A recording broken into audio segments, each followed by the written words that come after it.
guys, Steph here. Okay, what have we got for you today? Well, we've got a pen that I found recently on my travels.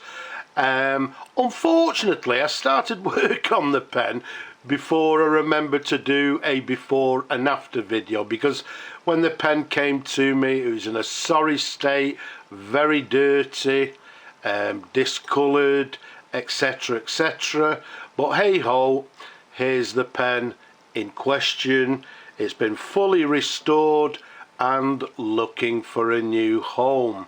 So what do we have? Let's take you straight to the barrel imprint. Now what I've done, I've actually highlighted it for you so you can read it, because in this colour it was rather difficult to read, but you'll see it says the Valentine Pen Company Limited, made in England. Okay, now the Valentine Pen Company, I hear you ask. It's the first one I think I've reviewed, so let's try and give you a little bit of history. The Valentine Pen Company began making pens from, I believe, around about 1920s, and they made some lovely, very nice quality fountain pens. In the beginning, as I say, the company was actually founded, I believe, in Dundee in around about 1925 by a gentleman by the name of John Valentine. And as I say, he initially, when the company sort of the John Valentine Company, it actually traded in fine art print. Well, it was a fine art printers and a publishers, and then what they decided to do is get into sort of the lucrative market of fountain pens. And initially they were making what we term as the Whitworth pens, or well, yeah, pronounce it Whitworth pens. And then Whitworth pens were actually, majority of them were actually safety pens, and they came in lovely designs, some with silver overlays, some with gold overlays. They were very nice quality made pens. And then basically what actually happened through that, they then started to sort of start making pens, 1920s.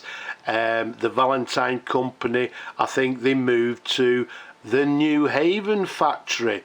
The Newhaven factory, yes, where Parker made their pens.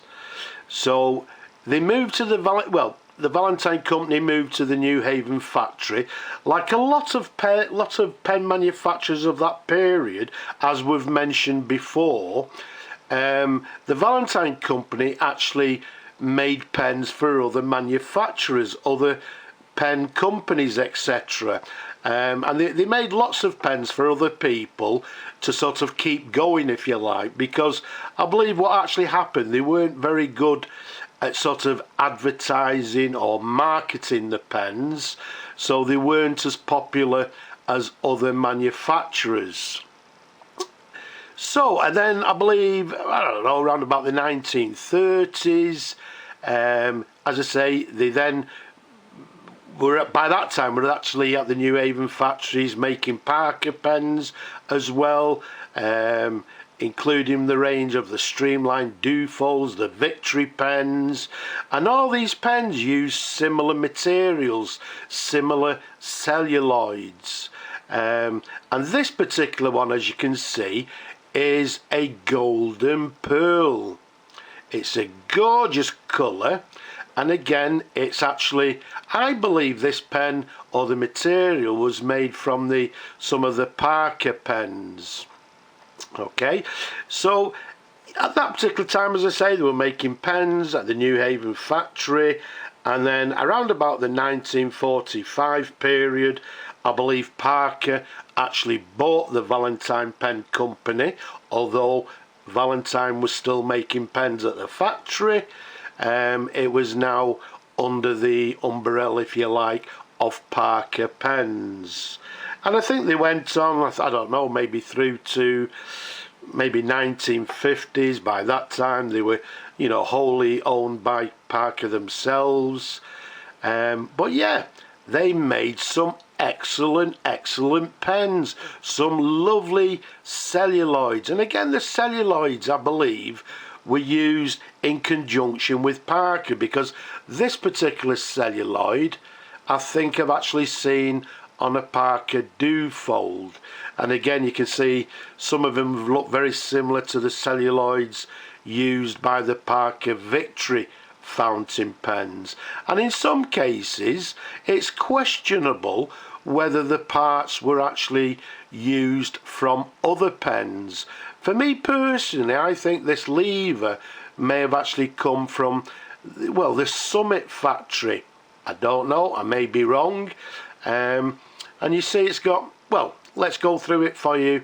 All in all, it's got this lever, as we've just said there, and again, I believe it because of the design of it. I've seen it on Summit pens. The Valentine pens, they came in different models which were stamped on the bottom, and I believe the sizes were from 00, 01, 02, 03, and as you can see in this particular case, I'm hoping you can see it, it says 04. Okay, so this model is the 04 model. And I believe, you know, the bigger the number went up, the larger the pens were. In this particular case, you can see it's got a very sort of thin cap band, as you can see there, and it's got its own clip there. You can see it's got a slight taper towards to the bottom of the clip, and then to the top we've got this sort of black cap stud, again very reminiscent of sort of Parker Victory pens, etc.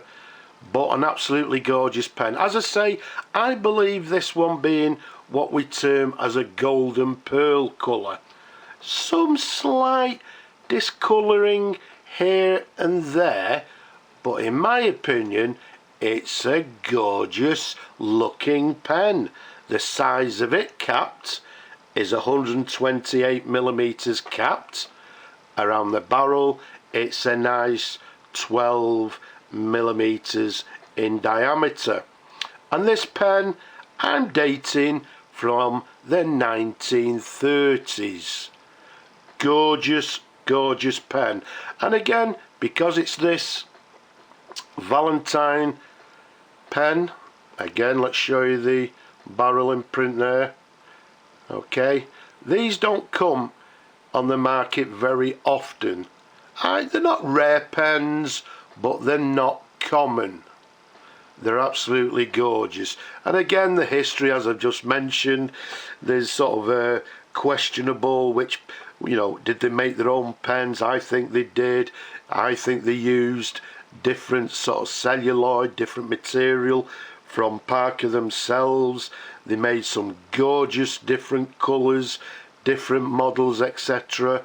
And some, as I say, in these gorgeous celluloid colours. Let's take the cap off for you. Let's give you a couple of the customary twirls. There you go. Let's go a bit closer. Let's have a look at the section. You can see it's got a black section there, and then we've got the nib there. Okay, and the nib reads nice and simple: Valentine 14 carat, first quality. Okay, now as far as I'm aware, I believe Valentine also made their own nibs, and once again, because of that period of pen manufacturing, who knows, they may have actually made nibs for other pen manufacturers. There's the sideways view, there's the feed underneath, lovely and clean as it should be.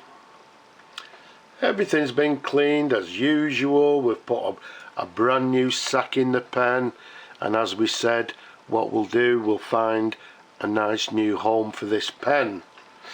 So I'm not going to fill the pen because it's got a new sack. I'll leave that pleasure to a new owner. but what we'll do, we'll dip the pen and just to see how it actually writes.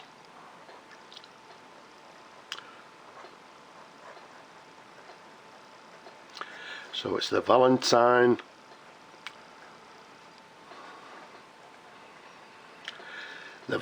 Pen Company Limited, and as we said, made in England and made, I believe, at the Newhaven factory where Parker made their pens. This one is the number 04.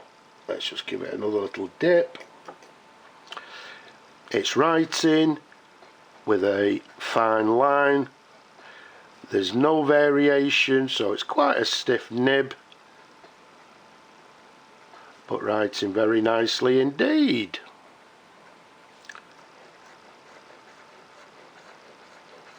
Okay, so there we go. So there's a writing sample, writing with a fine line, no variation, writing with this lovely Valentine 14 karat gold nib. So let's put the cap back on, which screws on, and there we have it. A pen that I've not shown you, I don't think, before. I've actually had some of these before, but I've still got them. They're actually broken, so they're actually parts. But this one, although it's very dirty, very sad looking, it's come up to be absolutely gorgeous, and somebody will enjoy this pen for many, many years to come. So there we have it, the Valentine pen number 04. I hope you've enjoyed looking at the pen as much as I enjoy showing them to you people. Don't forget, leave a comment down below, don't be shy. Give the video a thumbs up as well, and subscribe to the channel as well. But for now, I'm just going to say Slavo Ukraini, and from me and this gorgeous pen, bye bye for now.